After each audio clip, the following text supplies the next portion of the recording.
Hello and welcome to a lock-in at the Crate and Crowbar.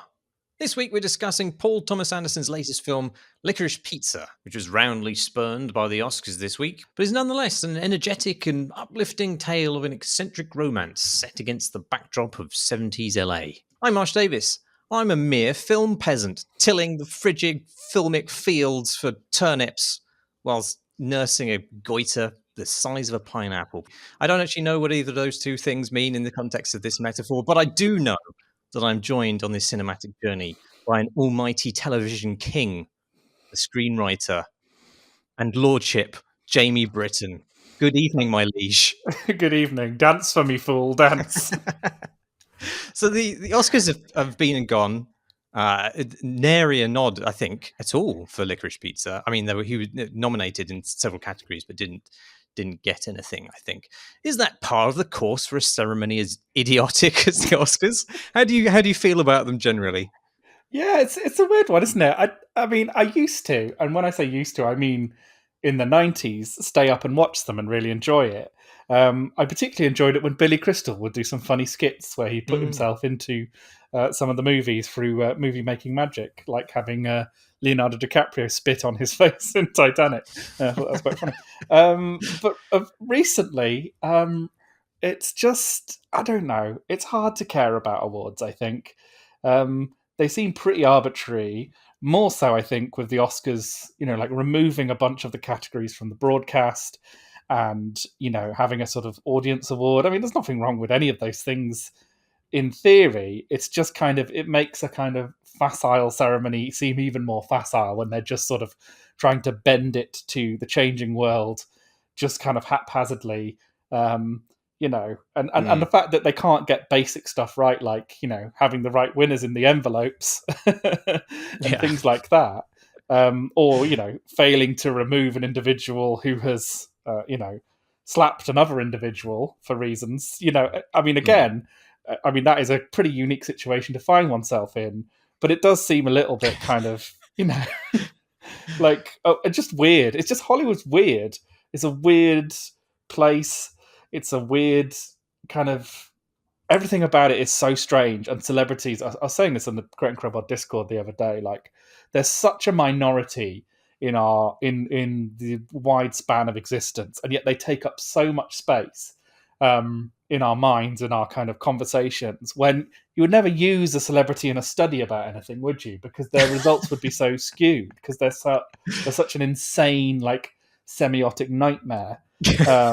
You could never actually, you can't draw anything from a celebrity because, as the new metal band Tool said on the song "Hooker with a Penis," all you know about me is what I've sold you, which I always thought was a real truism there.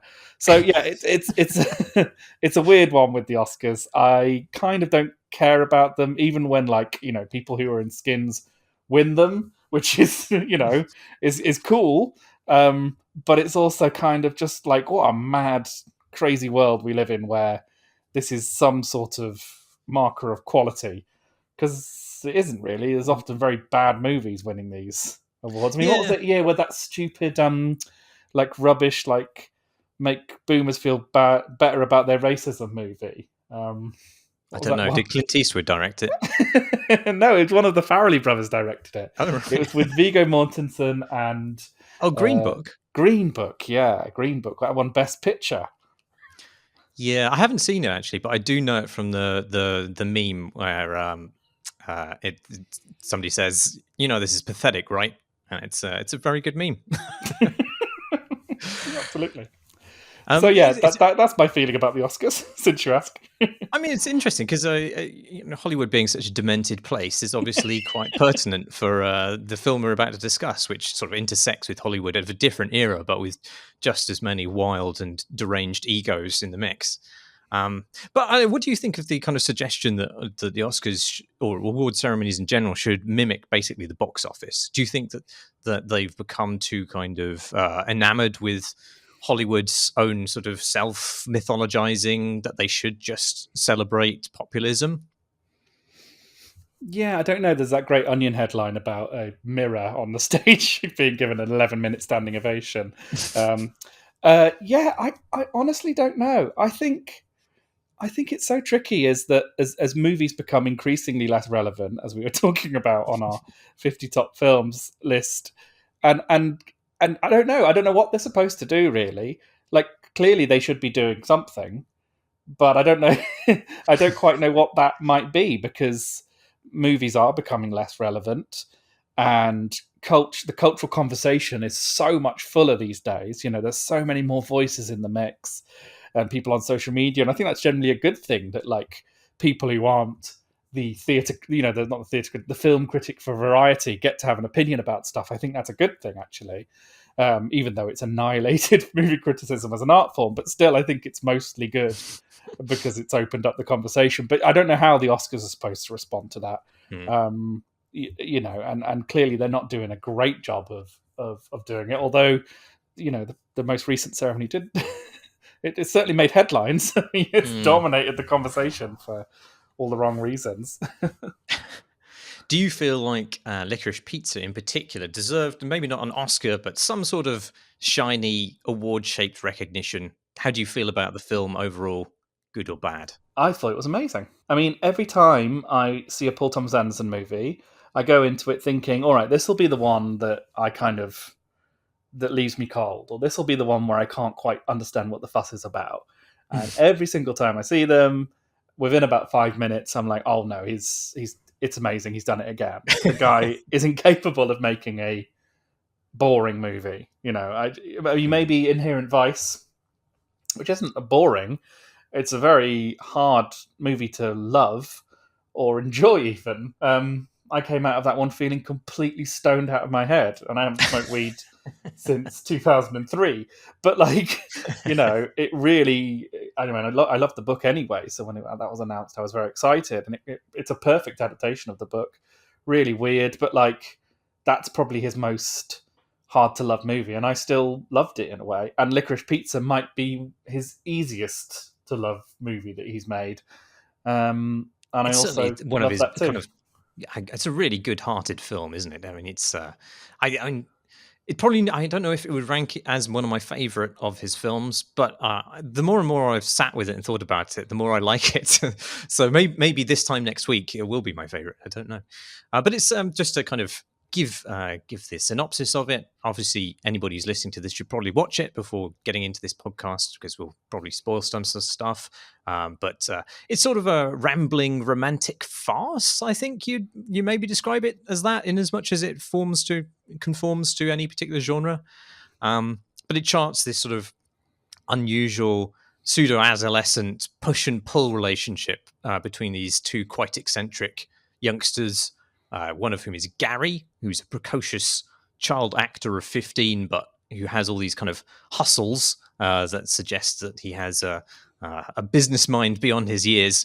And Alana, who's an entertainingly volatile 25-year-old who still lives with her parents and hasn't quite found her place in the adult world.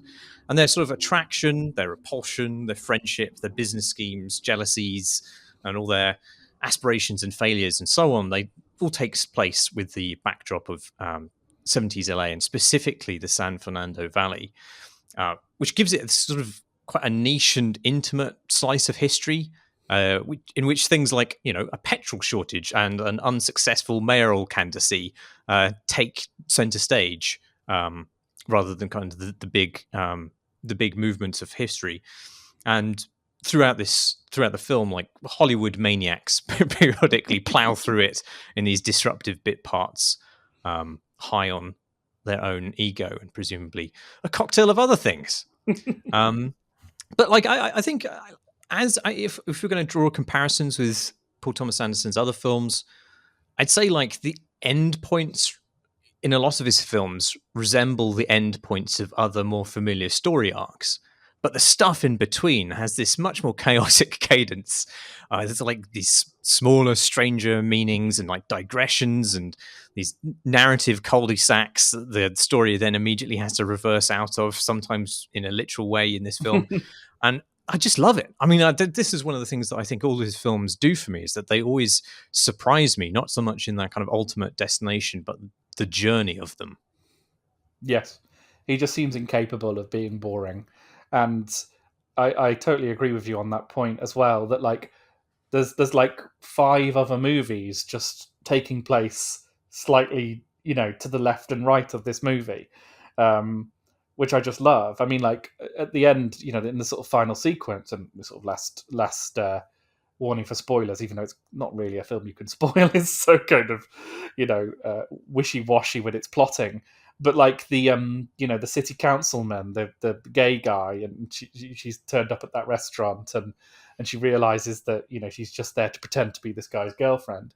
And like there's a whole other movie with those guys, they're Yeah. basically in the movie Milk. It's like that's all taking place there, and she's just kind of passing through it, but it feels so real and so alive. And those characters, I mean, I thought we were going for a thing with that guy, if he was going to be a sex pest or something like that, and no, he's a completely very, very human person, like pretty much everyone in the movie. And then the stuff with obviously with Sean Penn and Bradley Cooper playing, Mm. basically William Holden, and Bradley Cooper as a real person who was this dude who dated Barbra Streisand.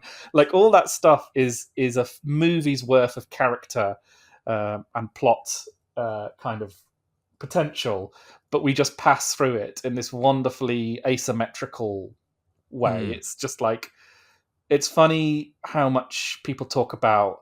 I mean, I've mentioned this before in this pod, but like structure and story structure as being this kind of key to unlock, screenwriting and movie making.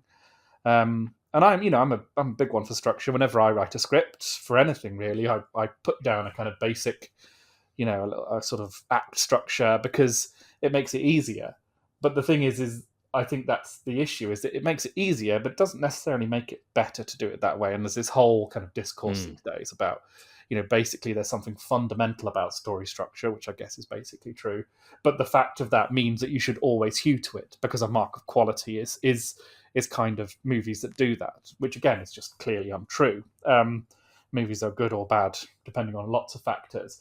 But I love about Paul Thomas Anderson's movies in particular, it's just how much they just completely piss all over that notion. This movie struck, because you're so often, I think everyone feels this way if you have any kind of interest in movies or anything at all, really, where you're so like, okay, here's a bit where it seems to be going well. It's going to go bad for a bit, then it's going to get a little bit better, then it's going to get really bad, and then it'll get a little bit better at the end. And this movie completely explodes that kind of basic structure of a kind of romance movie by doing all those things in completely different orders while still ultimately drawing the same larger arc. So, he's not trying to reinvent the wheel, but he's just telling this story in kind of such weird rhythms, which end up being incredibly seductive and not at all disorientating. He drifts into a long, dark night of driving a lorry around with just it's just the word that always comes to me with Paul Thomas Anderson. It's just completely effortless, and it feels like real life. It feels like your childhood.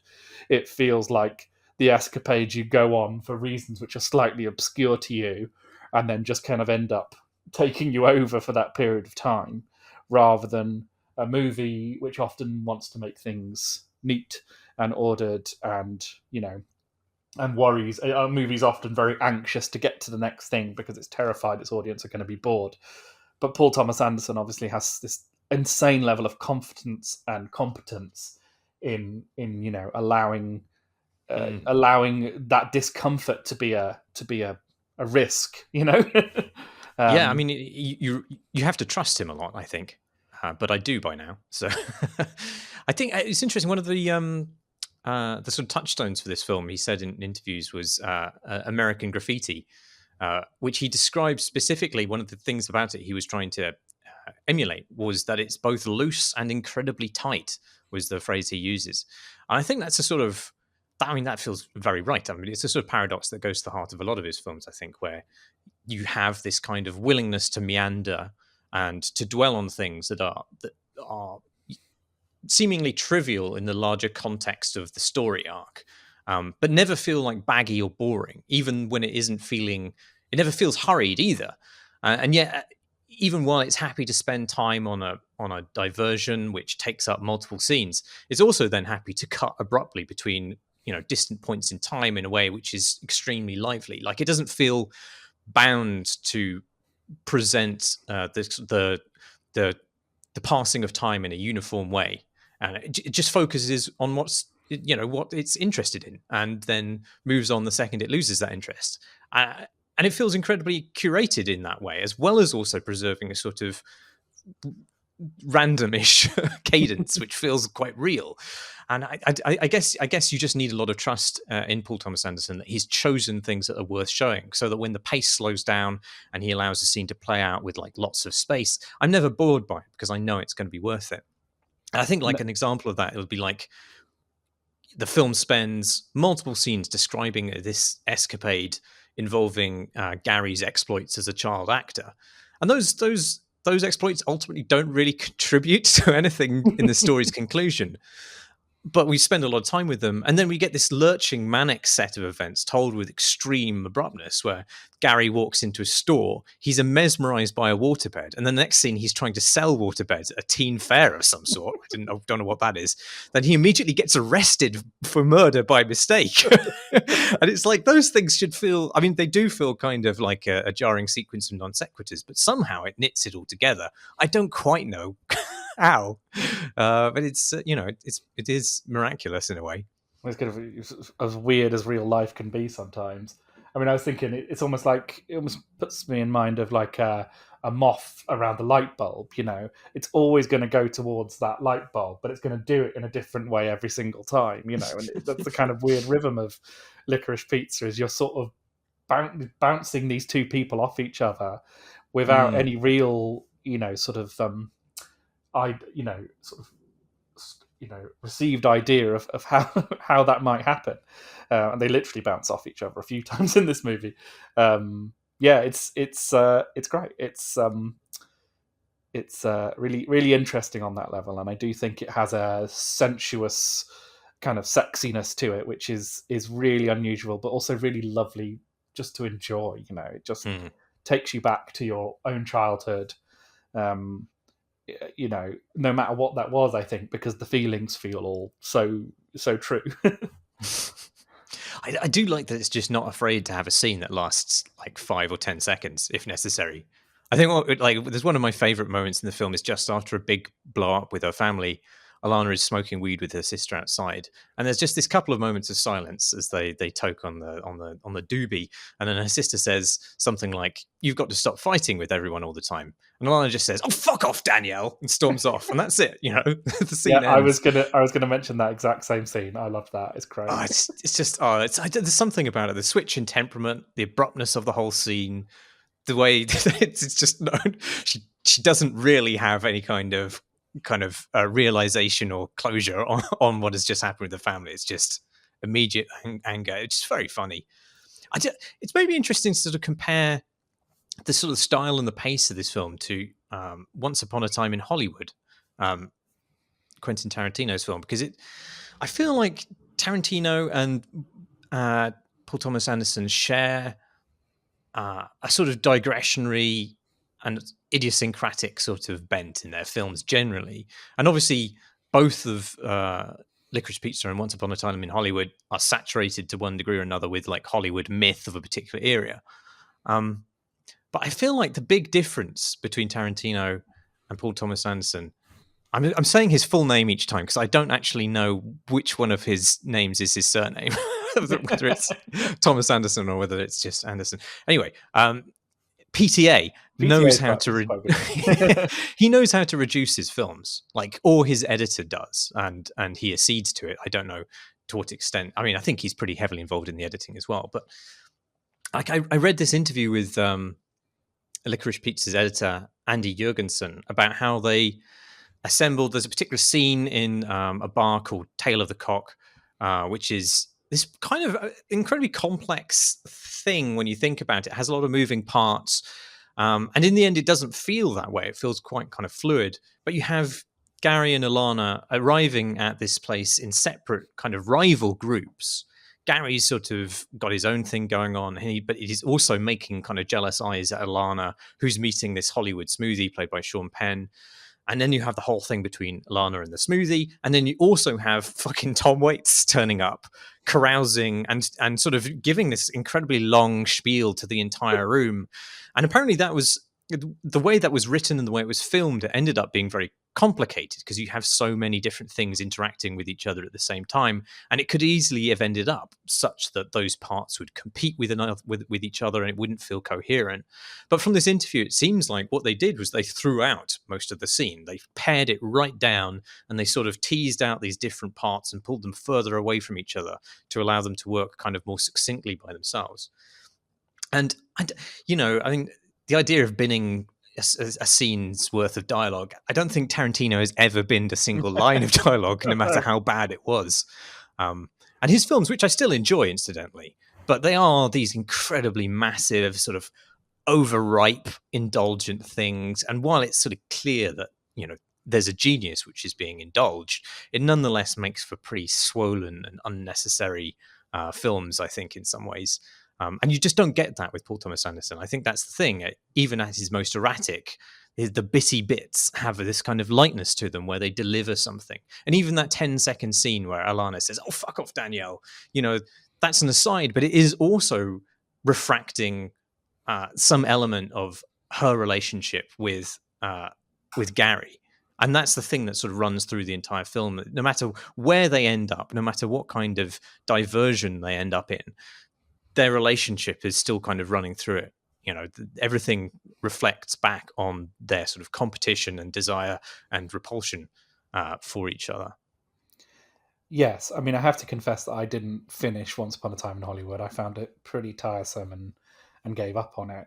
I think maybe the moment I gave up on it is an early scene where Brad Pitt's character drives through Hollywood, which has been meticulously and extraordinarily expensively recreated just for the scene where he's just going to sort of drive past it.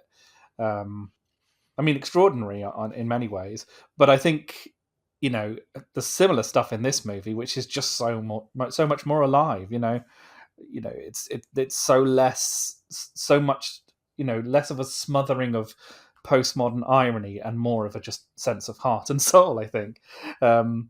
And the detailing is just as obsessive, but again, he doesn't fetishize it in the same way that Tarantino does. He embraces it as a kind of a backdrop for his characters, whilst not making it a particularly fetishistic movie about the 70s. Although I guess it is in a funny way, but again, it's as seen through the eyes of teenagers and young women rather than like a kind of whatever the fuck Tarantino sees the world through.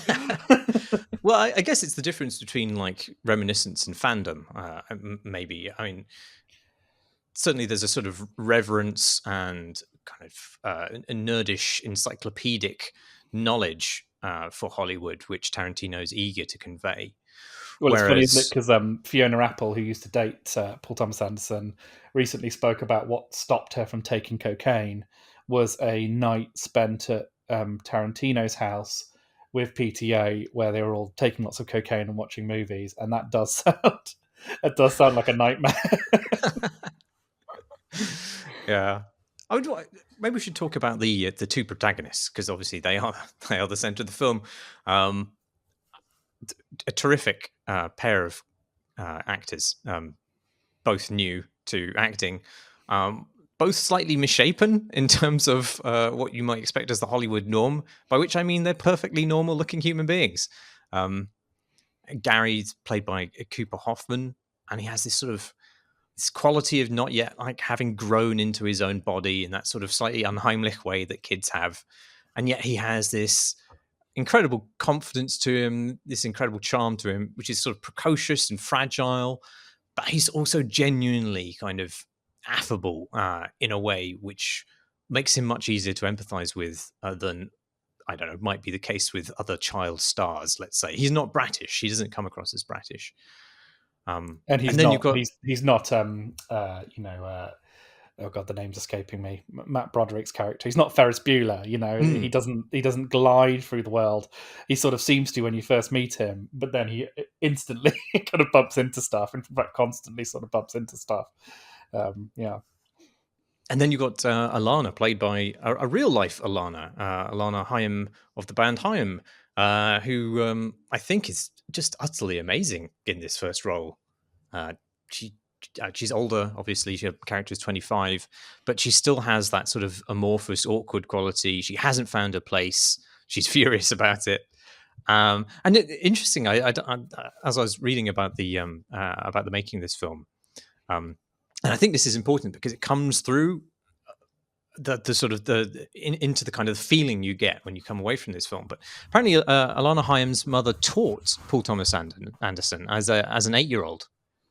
She was his art teacher, and then later, years later, when like the band Haim is starting to kind of propose a collaboration with Paul Thomas Anderson, so he could film some of their music videos. They weren't sure whether to bring this up, and Paul Thomas Anderson didn't realize. But when they did point out there was this connection, he immediately runs off to his bedroom and pulls out this painting that he made with Alana Haim's mother. And apparently, he's kept this all these years, and she had this huge impact on him as a teacher, which is just enormously sweet. It's just, yeah. And then, Paul Thomas Anderson eventually ropes Alana into babysitting Cooper Hoffman years before the film gets made. So it really is this film of friends, and there's a real warmness and intimacy to it all that I think just shines through the whole thing. Yes, and the casting of her entire family really works for that. But yes, I think the fact that this is her sort of movie debut, that she never really acted before, and that he wrote the part for her, it's just a little bit of cinematic magic, her part.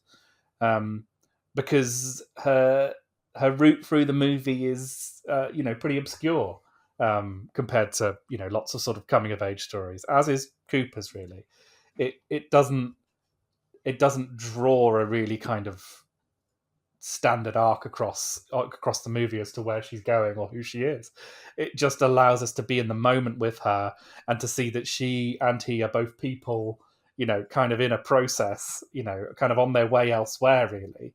And I think that his kind of casting of her and casting of Cooper Hoffman, which apparently was done, very late in the process, when they couldn't find anyone who had a kind of, naturalism to him that he was kind of looking for. And that really serves the movie. It really kind of makes you feel the inconsistency of real life, rather than feeling like you're just in a standard blah-de-blah romantic comedy. I think it's interesting that there's quite a few Paul Thomas Anderson films which have that sort of central, almost like a tug of war relationship between two poles. Phantom Thread has two of those, actually, doesn't it? Because Daniel Day-Lewis's character has this sort of passive-aggressive war for dominance with both his sister and also his lover separately. But that's such a good film. Just such brilliant, studied scenes of just incredible priggishness. And then the Master has that sort of teacher-pupil relationship that turns into something more obsessive and kind of chaotic.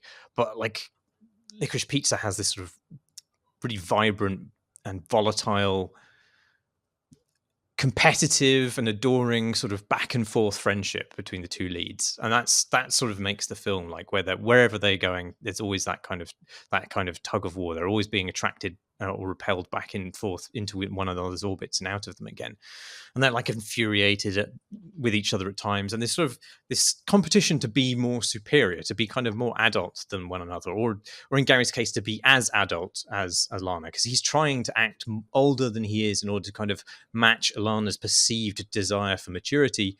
And then Alana is also kind of, she doesn't really, she doesn't really want to be hanging around with a 15-year-old in some part of her mind, and she's naturally inclined to kind of assert like the superiority because of her age, but without always earning it. And I'm really interested in what you think about this arc where she goes off to work for a mayoral candidate, and then she's kind of snooty about Gary's trivial kind of grifting business plans. But I wonder if she's working for the mayor sort of as much out of like an aspiration to prove that she's an adult as out of any real political conviction. And coupled with a bit of horniness for the mayor himself, which then proves wonderfully misplaced. Yes, it's yeah. I mean, she literally just looks at his poster. It's a great moment. I don't. Yeah, it's again to me. It's funny because I read a couple of reviews of this movie which said that one of the things they didn't like about it is that Alana lacks agency as a character. That she's too enthralled to the kind of affections of other people and doesn't determine her journey, herself enough.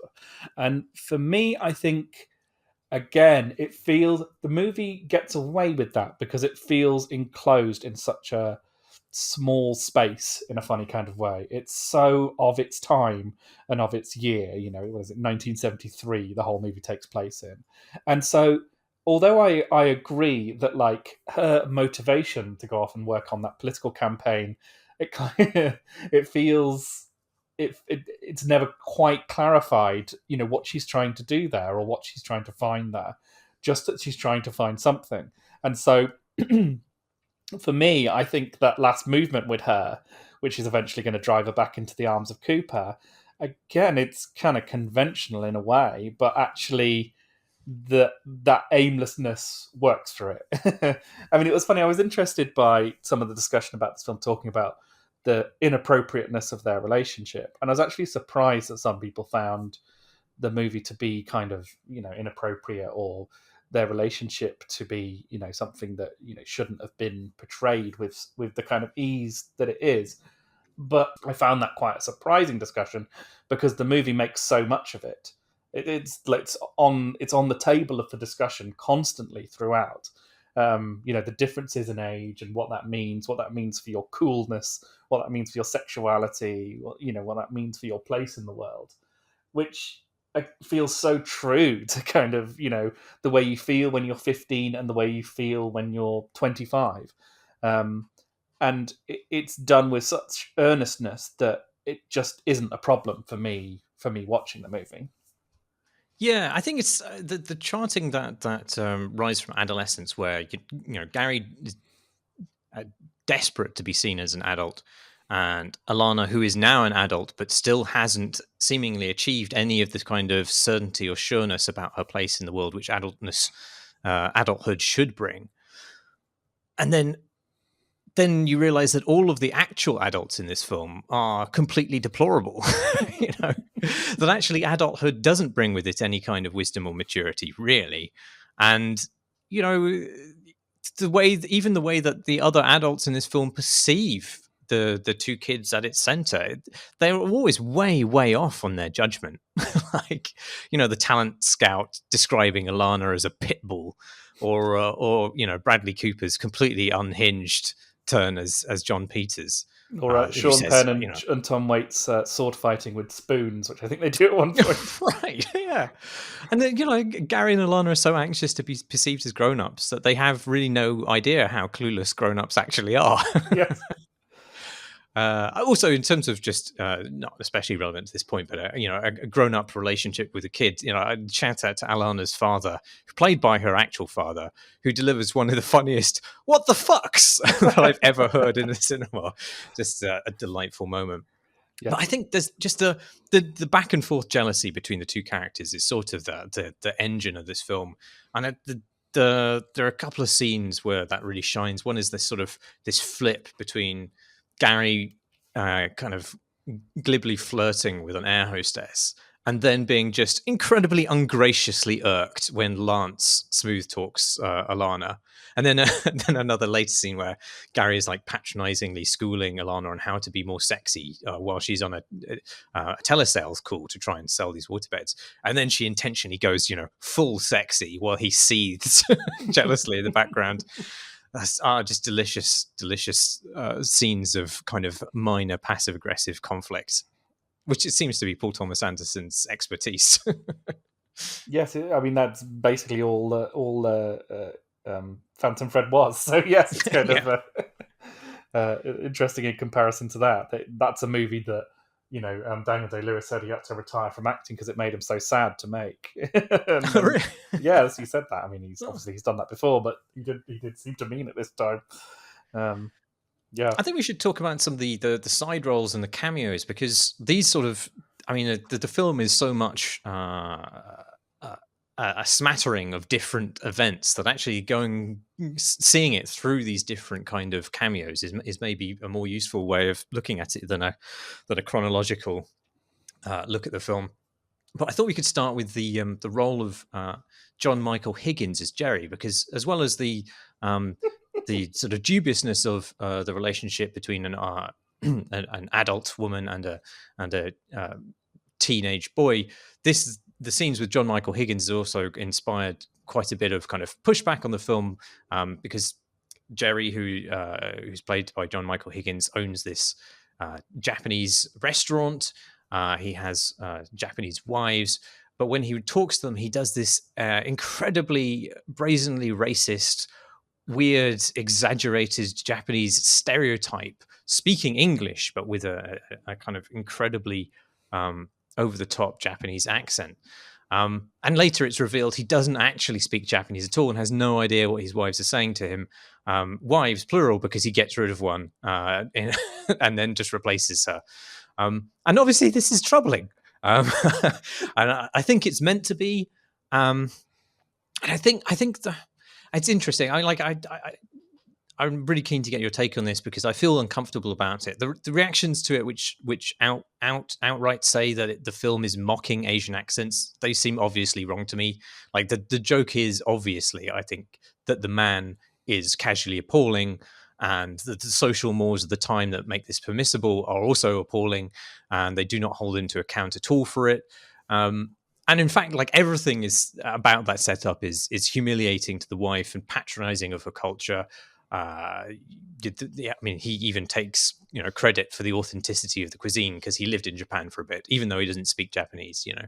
And it strikes me that as something that might have been witnessed as well, like that there's a sort of a quality of anecdote to it. And it's obviously emblematic of the accepted racism of the time and also the absurdity of that racism. And I think you can see it as a criticism alongside the sort of other farcical abuses of power employed by the police, even who arrest Gary out of nowhere and then just dump him free when it's clear they made a mistake, or like the sexist groping that Alana receives, or even the talent scouts comments about how Jewish noses are really big now in Hollywood. And all this stuff is sort of funny, but it is definitely intended to be sickening and absurd. But having given all those caveats, I don't think any of those other scenes which show the troubling side of 1970s culture are quite so bravado in their silliness as the scene with John Michael Higgins. It definitely occurs on this different register. And I also wonder if, maybe it's just unhelpful to have a joke like that, even if it is at the expense of a racist, when audiences won't understand it, when that racism can be reappropriated and parroted, shorn of the satirical context, or simply just because, Asians struggle for roles in films. And this is a time of high anti-Asian racism. I don't know. I found it funny in the moment, but then, in as much as you can analyze why you laughed at something after the fact, I feel like I was laughing at Jerry's, grotesquerie. But then I've since heard like just anecdotes of, Asian audience members sitting amid a chuckling crowd of white cinema goers whilst they felt distinctly chilled by what they saw on screen. And that sort of made me reassess about whether it was a joke that landed well or landed as intended. Yes, I tend to agree with all of that. And it's very hard to read those accounts from Asian people saying, that they really enjoyed the movie, and then there's just that moment and they just sort of think like, oh, thanks. It's just like, this had to be here, did it? I think it also doesn't help that it's John Michael Higgins, who is really, really funny actor, one of the funniest men on earth probably, and probably leans into that moment, in the way that he always does. And it does feel a little bit, it's the most brazenly capital C comic moment in the whole movie. Yeah. And, did it have to be the racially charged moment, because it's not a film that really gives a shit about that otherwise, and it's a very white movie too. And PTA's point that it's, it's all just kind of period appropriate and period specific is it's all right. It's it's an okay. I understand where he's coming from on that count, but I think you just have to be careful. You have to be careful with with the audiences that are going to come and see your movie and how they're going to feel at particularly stuff like this, particularly when it comes down to history, because people get treated this way and people remember being treated that way, and it's a responsibility to keep that in mind. I think it's the movie's only slight misstep, really, because I think generally it's got a lovely heart to it. I just think it's in the performance of that moment. It's just a little bit too big. Yeah. I'd like to just mention the appearance of Skylar Gisondo, I think, or maybe Gizondo. I don't know how to pronounce his last name, as Lance. I've just recently seen the Righteous Gemstones, in which he has a starring role. But he apparently is a former child actor himself, who starred in Psych as the younger version of Sean, if you're a fan of Psych. Yes. No, I did watch that. That's good. But yeah, he's very good as a sort of lugubrious and overly confident child actor of the kind of Ferris Bueller mold rather than the Gary mold. I think it's important that he has this different quality to him as a slightly bratish, slightly too smooth. Yes, although also really likable. You don't hate him. Yeah, it's funny. You should, but you don't. Did you spot John C. Reilly as a one-line cameo? Instantly. It's the easiest to spot cameo in the world because it's John C. Reilly. That's John C. Reilly. Also, yes, there's also another scene with Harriet Sanson Harris as a talent scout. Oh my god, that actress! She, such an actor. I just love her so much. She's always amazing in everything she's ever done. As Frasier's agent, BB, she was just spectacular. They'd bring her in once a series, and she was always completely incredible. There's that one episode that just has the amazing ending line where it turns out that she might have murdered a parrot in order to save Frasier's career. And he says to her, the last line of the episode, he says, "BB, is there any chance you didn't kill that parrot?" And she goes, "Oh, darling, there's always a chance." Really great. And she's in Phantom Thread as well. Is she? Who's she playing? She plays in Phantom Thread. She plays the kind of old crazy woman who, towards the end of the movie, Day-Lewis makes another dress for. Oh, yes. And she's getting married. And it's all very uncomfortable and weird. I mean, that scene is brilliant for her performance as well. That weird phone call where she just says no a large number of times, then laughs, and then says "love to Tatum." Love to Tatum, yeah. But the other thing about that scene is I love how Gary's advice just to say yes keeps on kind of the stakes for that keep on getting higher and higher. Like Alana's claiming now she can do archery and horseback riding. But then those things keep on coming back. There's callbacks to that throughout, where she's just like, "Oh yes, yeah, I can definitely do that." It's but it never quite manages to get her in a fix, which is amusing. There's like the tension, but none of the kind of the payoff.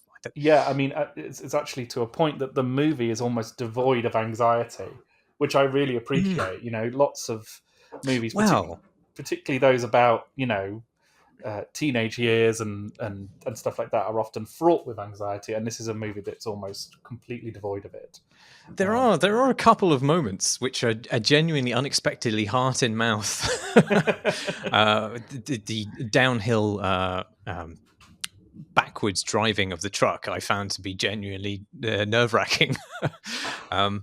And then there's Sean Penn's motorbike stunt as well. Yes, but these are both moments of physical danger and physical anxiety rather than emotional, which I think is his trick there, is that he uses the inertia of going down a hill or falling off the back of a bike as his motor, rather than the fear of being stood up or the fear of being humiliated. Both of which are things that happen in this movie, but the characters are in their own ways immune to it in a kind of bizarre way. I mean, the scene where Alana finally shows Cooper her boobs is just glorious for its kind of, exuberant sense of fun and silliness. Um, Rather than being, a kind of what it might be in another film, which would be like erotically charged or over the top, or um, which I just appreciate as an anxious person. I just appreciate a lack of these things in movies. Well, the tension is diffused by a hearty slap across the face, which is a useful way of getting out of the emotional difficulty of that scene. Absolutely, and I love the scene later where she passes out next to him, and he puts his hand over her boob but doesn't touch it, and sort of goes back to lying down again. And I thought that was wonderful. He's learned a lesson. He has learned a lesson and has grown as a character. Sean Penn plays Jack Holden, who is apparently based on an actor called William Holden, who was big in the 50s. Was not a name that was familiar to me. Are you familiar with the legend of William Holden, such as it might be? Oh well, I mean, as an actor, he's one of my favorites. I mean, he's the lead in Network. He's the guy who shouts, "I'm mad as hell, and I'm not going to take it anymore." Is he? Yeah, Oh, wow, no, I thought it he's was not. somebody else. That's Peter Finch who plays him, Right. and then William Holden is the other guy, the kind of producer who's around him, and he's also in The Wild Bunch. He's the lead in The Wild Bunch. It's one of my favorite movies. So he's someone I know as an actor, but not someone I know as a personality. But kind of clicking around about him after watching this movie, he was kind of deeply crazy. Well, yeah. Sean Penn's performance here is absolutely immaculate. Like, he's such a good actor. It's a shame he's a real prick. Yeah. but like, just this Jack Holden. I assume it is like a composite to some extent, but there's just this self-mythologizing smoothie who is sort of obviously in hoc to his own PR to some extent, and he's mixing like lines of films in with this own kind of myth of himself as he attempts to woo Alana with like this casual mention about how he saw two of his black friends beheaded in the jungle. Don't ask me about Kuala Lumpur, he says somberly. It's just the seeping vanity of somebody like that. It's just it's delicious. You forget that like what Sean Penn can do is channel that demon into some excellent on-screen demons, and he's always an irritatingly excellent actor, quite a good director as well. I like his movie Into the Wild, but like, yeah, you forget how charming he can be. He's so charming, even though he's completely incoherent. I just love it. I'd watch a movie about him, and the fact that the motorbike scene, he falls off the motorbike and then manages to style it out. It's just excellent. Again, like there isn't. You sort of watch that scene. It's like, is he going to die? Is it like something like that's going to happen? It's like, no, he gets a round of applause and walks it off. And then there's Tom Waits in the background as a character called Rex Blau, but apparently based on another Hollywoodite who I'd never heard of called Mark Robson. That is another tremendous nonsense performance. It's just in the middle of the bar holding center stage, and then he's like, Armand, I need 3 wingback chairs from the bar. I need a bottle of Everclear. I need plenty of grease from the kitchen. I want you to meet me on the 8th hole by the sand trap. And it's just like, what the fuck does any of that mean? Yep. It's so good. So good. It's the joy in things being meaningless and the joy in nonsense. I mean, it's something I think PTA takes from Robert Altman. Robert Altman always had that great glory in a moment where someone would start talking and they just wouldn't stop, and it wouldn't be relevant to the plot, but it would take you somewhere different. Well, it's like these people from Hollywood are just, they're all reading lines, but they don't know what any of them mean. And so when they're taking out the context of the films and they're still parroting these lines, there's just this sequence of gibberish, but it sounds beautiful. Yes, that's right. I mean, doesn't Alana say something at one point where she's like, I don't know what that means, but you still think I'm sexy, right? Or something like that. And then I like the Lucille Ball stand-in as well. Just very early on, getting hit in the head with a cushion and screaming at Cooper. I enjoyed that as well. I think we have to mention Bradley Cooper as a standout as John Peters, and probably a real man. but who I guess gave his permission to being depicted in this way, which is even more remarkable than the entire performance. It's very weird that some people in this movie are fictionalized. I mean, it's weird. It's not weird. It makes sense. But like, some people are very loosely fictionalized, and then other people are just the people. I mean, that character played by Harriet Sampson Harris was just an agent. She's a real person. And this guy, Bradley Cooper's character, also just apparently a real person who was just some crazy dude who dated Barbara Streisand. Which, yeah. We see, I actually knew of this guy. I think maybe from a previous Crate and Crowbar podcast where somebody was talking about him as the producer who was in charge of the Superman license for a period of time, and was famous for wanting Superman not to be able to fly, but then also to fight a giant spider at some point. And then went on to make Wild Wild West, in which obviously the protagonists fight a giant spider. Wow, yeah, that was kind of his vibe, I guess. Yeah, it's just what he liked, as well as threatening people at gas stations to set them on fire. I have a quote in front of me from Neil Gaiman, who called his screenplay for Sandman not only the worst Sandman script I've ever seen, but quite easily the worst script I've ever read, which I quite like. But again, just like a torrent of incredibly vibrant, luscious nonsense from him, where he's talking. I've written some of this down. I've synopsized it a bit, but I think this gets to the kind of rhythm of it, where he's talking to Gary. He says, "We speak the same language. We're both from the streets. You need to get more vitamin D, cod liver oil. Do you know how much tail I get? All of it. It's all mine. I'm going to kill you and your family if you fuck up my house." And then just the entire, like you said earlier, this could have been a film in itself, where they turn up, they wreck John Peters' house, then they're forced to give him a lift back to it, having attempted to escape. Then they ditch him at a gas station. Then they wreck his car. Then they realize they can't escape again because they've run out of gas themselves. It's just a wonderful escalating calamity that could have been like an hour and a half farce in itself. But yeah, it's kind of a American Graffiti in the middle of the movie. It's fantastic. Yeah. And then there's one last cameo. Well, actually, two last cameos. There's George DiCaprio, Leonardo DiCaprio's father. Weirdly, turns up looking fucking crazy. He only says one line. Yeah. But then there's also I wanted to mention this, Benny Safdie as Joel Wax, who's the would-be mayor. Who I know maybe less as an actor than he is one half of the filmmaking duo, the Safdie brothers, who are behind Good Time and Uncut Gems. And how the fuck didn't they end up in our top 50 list, Jamie? Yes, I almost put Good Time in as.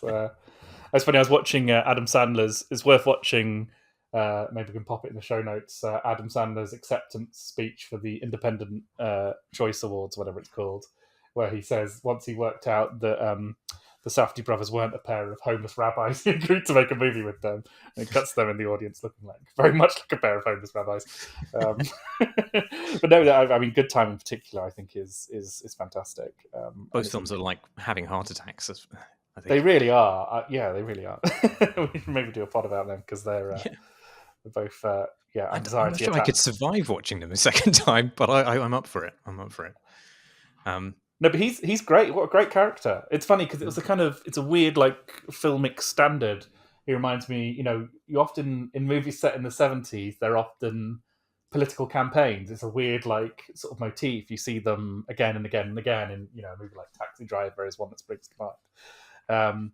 It just seems to be something people did back then, going and working a campaign office. And like, I love the creepy guy who comes to watch from across the road.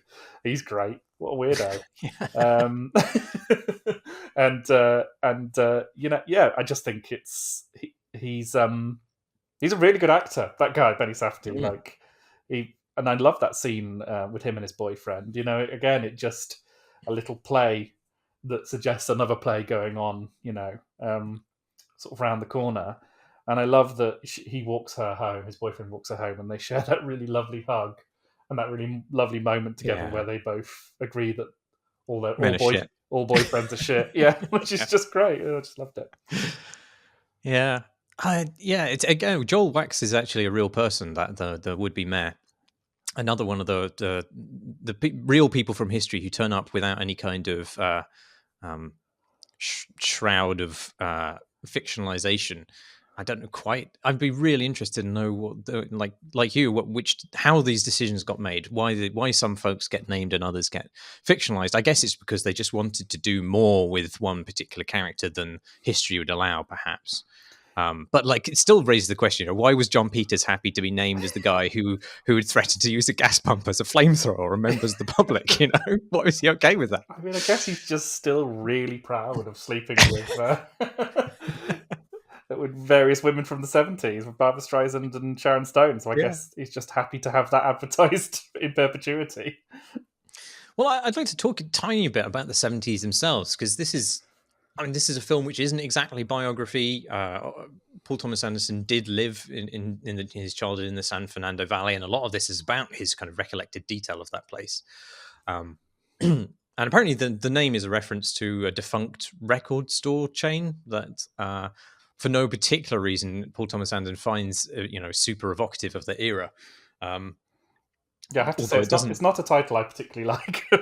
No, again, yes, it doesn't mean anything to me. No. And I think this is one of the kinds of things about the film which I find maybe slightly less than perfect. I mean, so it's, as well as being based on Paul Thomas Anderson's experiences, it's also very much based on apparently Gary Getzman, who was a child actor and sometimes waterbed salesman, who went on to co-found Tom Hanks's production company. So a lot of the details are drawn from his experiences. Like, he was a kid on the Lucille Ball show, for example, and he did deliver a waterbed to John Peace's house. I don't know how it went, but that happened. But like, it feels a little bit like Mank to me. In that the film Mank, I mean, in that pretty much all of the references to Hollywood lunatics in the 1970s are just lost on me. And I wonder how the film would land if I shared that knowledge and affection. Having said that, I think it's like much more successful in some ways than Mank at that stuff, because it makes it much more accessible. I feel like Mank relied quite a lot on your knowledge and on the pre-existing adulation of the era and setting, and I feel like it's less key here because those cameos are just so bizarre and lurid that they kind of have a freewheeling absurdity which is enjoyable in its own right. I mean, how do you feel about it? I don't know. It's funny because I obviously didn't grow up in 1970s Los Angeles, but I did grow up with a dad who worked in show business and had a few kind of famous friends, who would occasionally pop in and out of our lives. And so for me, actually, the kind of Cooper's attitude to it all, which is kind of, sort of wanting to be involved in it, sort of eager to please, but kind of, fighting between the aspect of himself, which was a star, and the fighting of, the aspect of him which is starry, and the aspect of him that's all too human. I found that stuff really kind of fun, and the period setting kind of, I don't know, I enjoyed the obscurity of the references for those reasons, because to me it seemed just very true. Right. Sort of place where he was coming from there. I don't know. I guess it made it feel authentic to me. I love the soundtrack of the movie. Like, there's so many movies from the 70s, 70s set movies which have the kind of similar soundtracks. And aside from Life on Mars, which I'm just sick of now, I think generally it's a really good soundtrack of kind of stuff you haven't heard before. I love the music that plays over the closing credits particularly. So for me, the period stuff and the obscurity of the references and stuff like that, they just kind of work for me because, I don't know, they give it an air of mystery that it wouldn't necessarily have if it was less specific. I mean, I don't know where the San Fernando Valley is. I don't know the areas it covers. I know it's Greater Los Angeles. I've been to LA a couple of times, but I've only gone to the bits you go to, when you're visiting. So it's like it's a completely obscure place to me. And I mean, I only know it really from Chinatown as the place that has all the water stolen from it. Absolutely, So, yeah. it's interesting. I don't really get that much of a sense of place from it. Like, I mean, I get a vibe from it, but I don't get a sense of geography, which which I suppose is kind of I mean, that's par of LA the for you. course. Well, yeah, I mean, because everybody uses cars to get everywhere, so it doesn't really have a kind of physical structure to it that matters in a way. But at the same time, it like the film requires and or relies on people encountering each other by chance a lot. Like there are lot of times people are strolling past each other and bump into each other, and like maybe that's like how things were, and there were just a small number of hubs that invited that sort of serendipity. But it doesn't really intrinsically make sense for me, and I'm not sure the film quite convinces me that it should do. Um, No, it's practically magical realism the way that hmm, some of those things happen. People just wandering into each other's lives in this supposedly in this enormous city. I do think it speaks to, I think this is PTA trying to make a movie about his own childhood. I'm just going to go out on a limb and assume that's what it's about. And I think he must have lived a very weird life. His family was in show business. His dad was one of those weird horror hosts they have on American TV over there. He grew up in this kind of world and has made a couple of movies about it now. And I think, I don't know. It's like you walk a line, don't you? It's like, I mean, you never want to be self-indulgent. But again, this is a movie that is definitely self-indulgent, and it's a sort of real tightrope, act where you're trying to make it self-indulgent enough so it feels specific and human, but not so much where you're just like, all right, well, this is just onanistic now. You're just kind of, you know, doing this for the sake of doing it. yeah, I mean, it's clearly very personal. I do think it is successfully communicative about his passions in a way which sometimes passion projects aren't. I feel like, I mean, he's talked about it as an opportunity to recreate some aspects of his childhood for his own kids so they could see what it was like when he was growing up in the same part of the world that they are now growing up in. And they're part of the film as well. And whilst that is obviously quite an insular sort of goal, I think it does manage to kind of successfully communicate some of that stuff to an audience which is naive. But I was wondering how you felt about the the ecosystem of child actors, as somebody who's worked uh, with people on the cusp of adulthood. I don't really understand like a lot of what's at stake during these casting calls, where Gary will walk into a room and he'll say, "My face is a pimply mess, and I don't know what to do." And then somebody shakes his hand and says, "You still got it." Whilst Mayor Rudolph looks meaningfully at somebody and nods. I'm like, what? But what does it mean? Was it good? What are the standards at the time?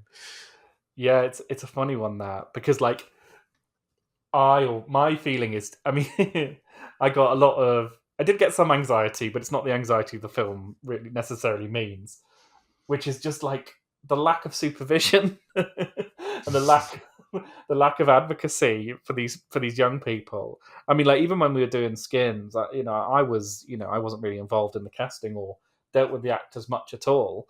But in retrospect, there was far too little, looking after of these people, and even watching. And that has left me now with, like, if I ever work with young actors ever again, I'm going to make sure that they are, like, properly protected and advocated for, because I Mm. think, even watching a movie like this, which is full of young people, even though lots of them are, Steven Spielberg's daughter's in it and all PTA's kids are in it as well, I'm always just kind of like, oh, I hope you guys are being protected. I hope you're being looked after. Because, Hollywood people are always putting their kids in movies, and I don't know, it makes me feel a bit uncomfortable, even though this is a movie, basically built of that attitude. It's funny. I think it draws it very well, but I also think it's kind of, I don't know, that Hollywood's treatment of children and its treatment of child actors is always going to be problematic, because it often doesn't turn out well for these guys.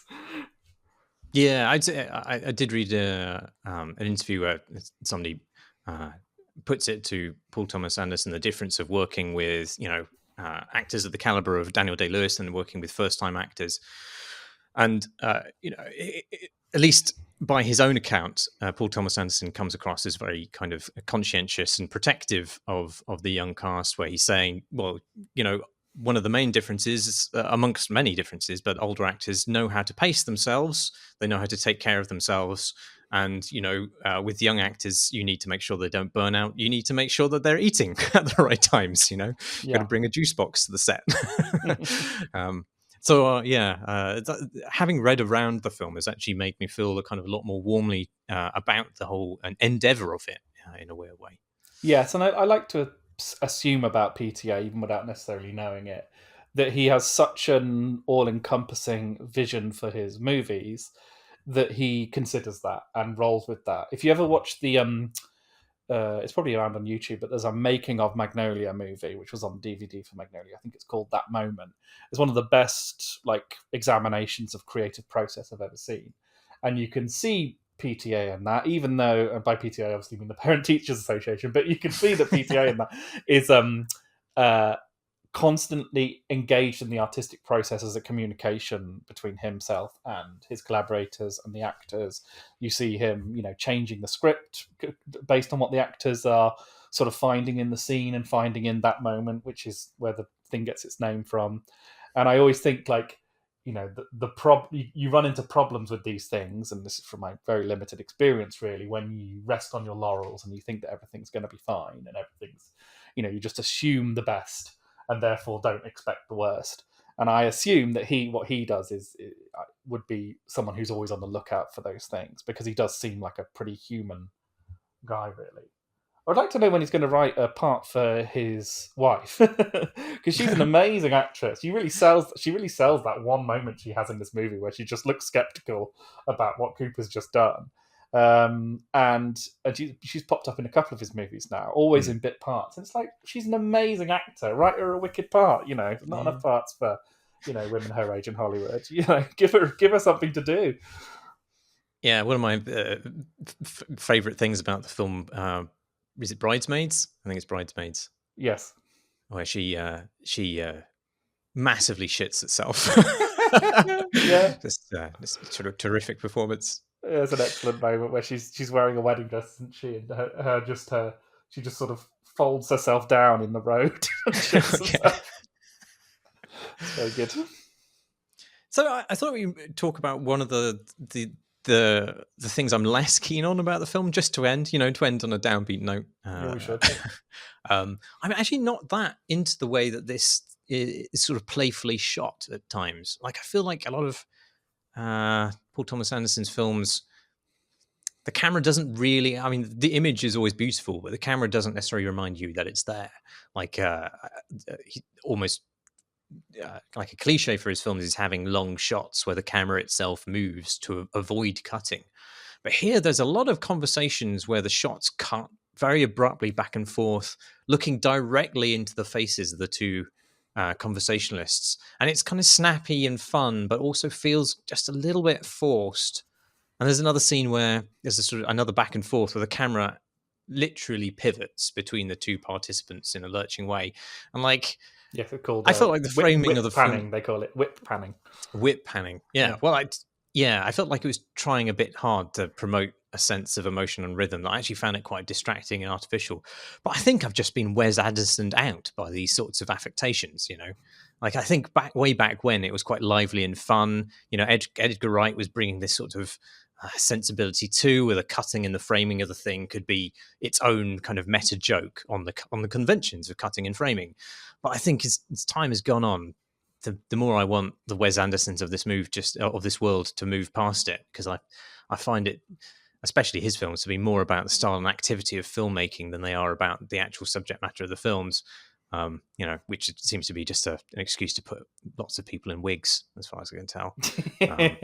Yeah, I mean, I would agree, except I think the way the film looks, by which I mean like the grain and the film stock that it's done on, which is sort of 40mm vibe, which I assume and using lots of sort of vintage filters from the 70s.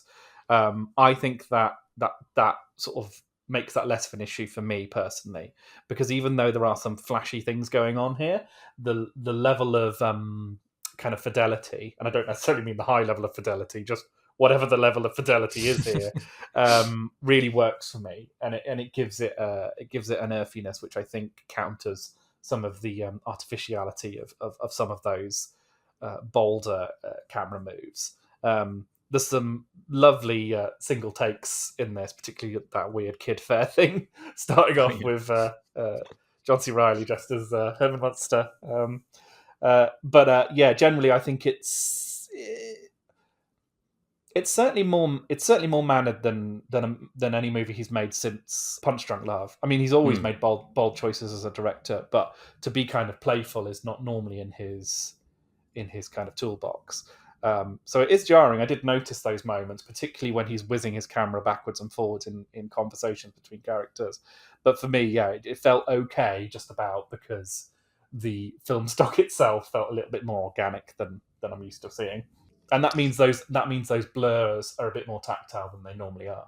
Hmm. When you're shooting on digital, those things can be a little muddier. Whereas here, it was kind of you could see the kind of streakiness of it, which is a technical term I learned at the University of Television. No. I mean, the texture of it feels nice to me, but I was watching it on a laptop screen, so maybe not as PTA would have intended or desired. I love the people who do things like watch Twin Peaks. I saw someone watched it on a pregnancy test, All right. just to annoy David Lynch as much as possible. There's this whole culture of trying to watch movies on stupidly small screens. Pregnancy test is pretty good. I can also recommend a clip on YouTube that can go in the show notes, maybe, which is PTA interviewing Robert Downey Sr. So this is Robert Downey Jr.'s dad, who died very recently, who was PTA's mentor in the 70s and was a very good filmmaker in his own right. There's a movie you can watch called Putney Swope, which is great, and a very kind of early example of proper indie filmmaking. But there's this great scene where Robert Downey Sr. is telling an anecdote about a scene where a woman was sort of cavorting with a monkey in this sort of artsy fartsy scene, and he was trying to get the monkey's trainer to get the monkey to be more tactile with the woman. And eventually, he's just telling this story to PTA, who's looking increasingly horrified. And then eventually, he goes like, "And the man turned to me and he said, 'You want the monkey to fuck her?'" It's just really excellent bit of weirdness. PTA just sitting there going like, yeah, okay. Well, this is clearly the material he's drawing from for this film, I think. Yeah, I think it is. Yeah, I think it very much is that. Yeah. Well, I mean, Paul Thomas Anderson has said that he has absolutely no particular ambition to get into television. In fact, he was he's saying that having a wealth of material, a surplus of material, is not always a good thing, and the temptation to spin that out into a TV series rather than a film wouldn't necessarily make his work better. But with that in mind, I guess I hope for the survival of of these sorts of films. Like he seems to have carved out a niche for himself where he's able to make pretty solid mid-budget artistic films with a great amount of creative freedom. Well, he's one of those. He's one of the very few people I think who has the backing of sort of